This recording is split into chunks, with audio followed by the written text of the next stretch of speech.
अस्सलाम वालेकुम काशकार भाइयों, आप देख रहे हैं एग्री इन्फो और मैं हूं मोहम्मद आमिर इकबाल। और आज हमारी वीडियो का जो टॉपिक है वो कमांद की बहारी काश्त है।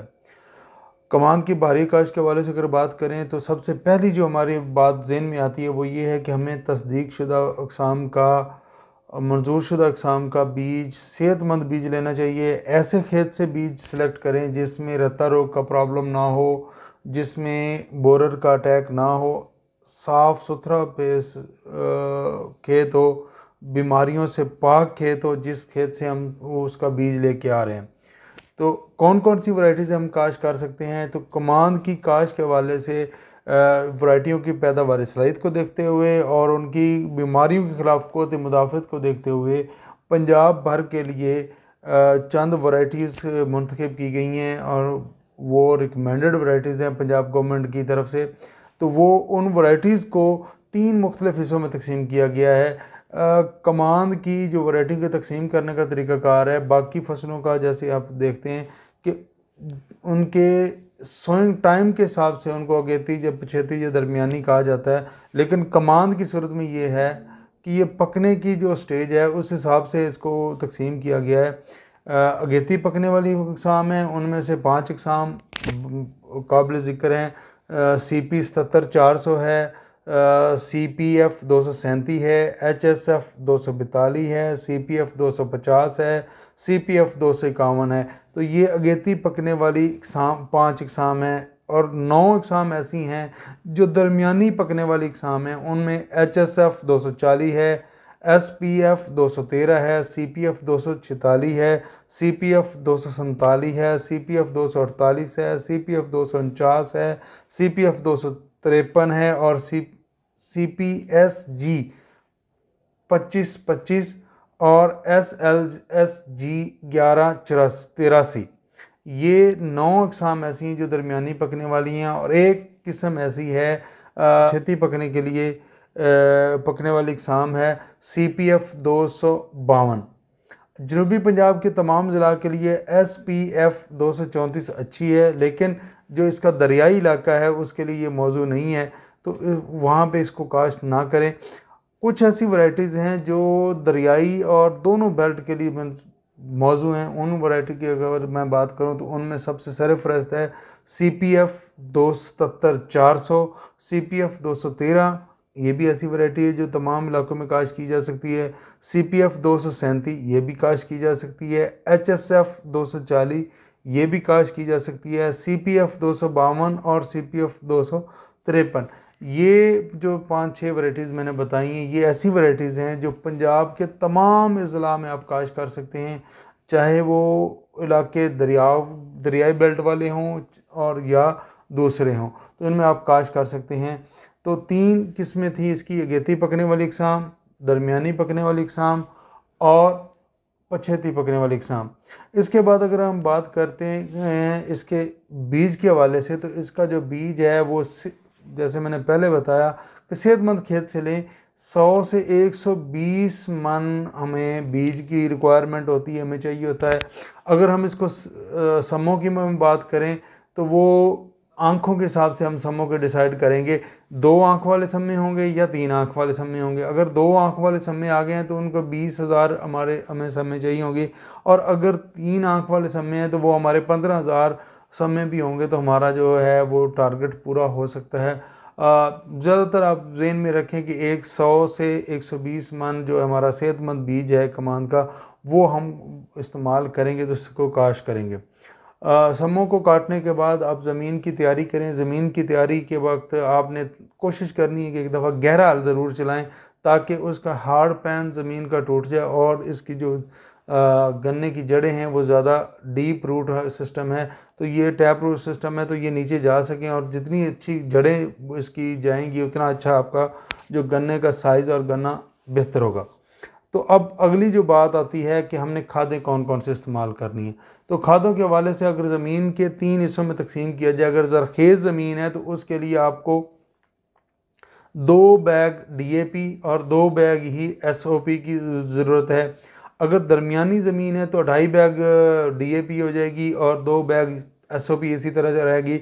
और अगर कमज़ोर ज़मीन है तो 3 बैग SOP, 3 बैग DAP और 2 बैग SOP आप इस्तेमाल करेंगे तो आपकी ये जो रिक्वायरमेंट है खाद की ये पूरी हो जाएगी। करना क्या है, बेड तैयार करें। बेड तैयार करने के बाद आखिरी हाल सोगे से पहले दोनों खादों का दोहरा छटा दे दें। छटा देने के बाद आप हाल सोगा चलाएं और उसके बाद खेलियाँ निकाल दें।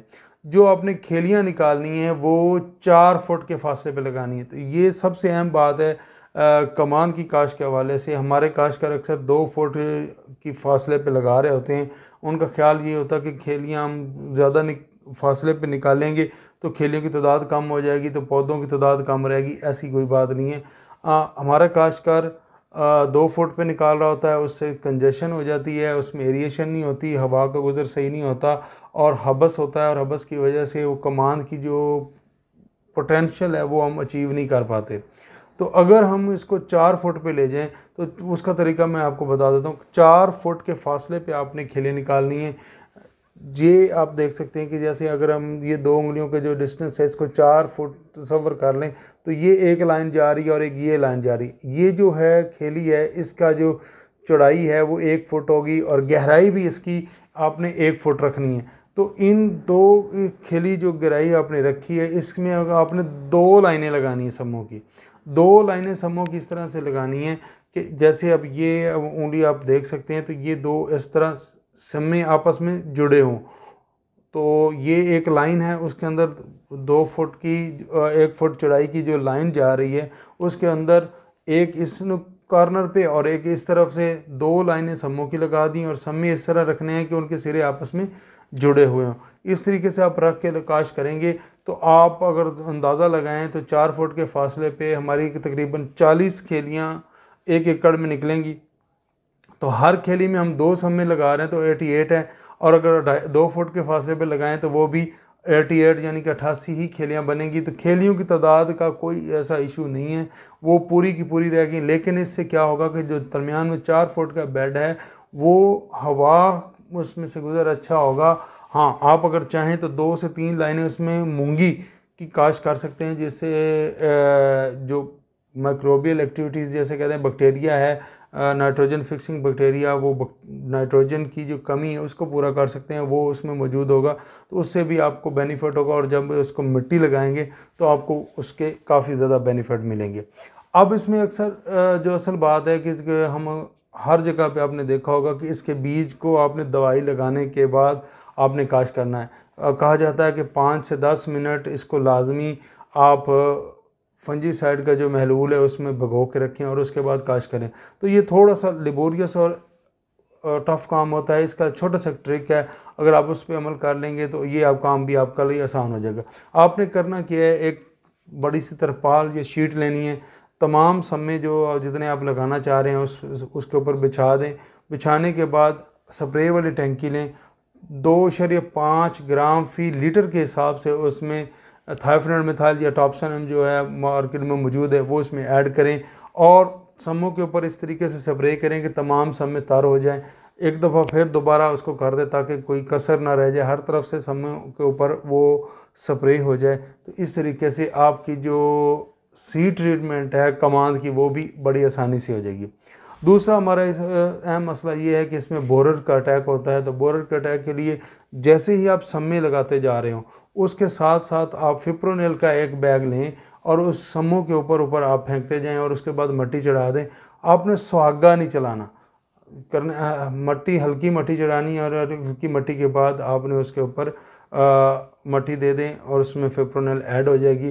तो इस तरीके से हमारी जो फसल है ये स्टार्ट फ्रॉम जर्मिनेशन से ही हमारी फसल जो बोरर के अटैक से भी महफूज होगी। अगली जो आपने लगानी है वो 45 दिन की जब फसल हो जाएगी तो फिप्रोनिल की एक बैग आप उस जर्मिनेटेड जो जिस लाइन पे जर्मिनेशन हुई है उसके ऊपर आप केरा कर देंगे तो वो भी आपको बेनिफिशियल होगा। और उसके बाद तीसरी जो एप्लीकेशन है वो आपने 16 kg यानी कि 2 बैग की करनी है और वो करनी है आपने 90 डेज़ की, जब 90 दिन की आपकी फसल हो जाएगी कमांद की तो उस वक्त आप वो केरा कर देंगे। तो इस तरीके से आपकी जो फसल है वो बोरर के अटैक से भी बच जाएगी। टॉप बोरर है, स्टेम बोरर है या गुरदासपुर बोरर है, जितने भी बोरर हैं उनसे आपकी फसल महफूज हो जाएगी। तो ये आज की तमाम वीडियो थी। मज़ीद इसकी बारे में भी आपके लिए वीडियोज़ बनाएंगे। बहुत शुक्रिया आपने इस वीडियो को देखा। अल्लाह हाफ़िज़।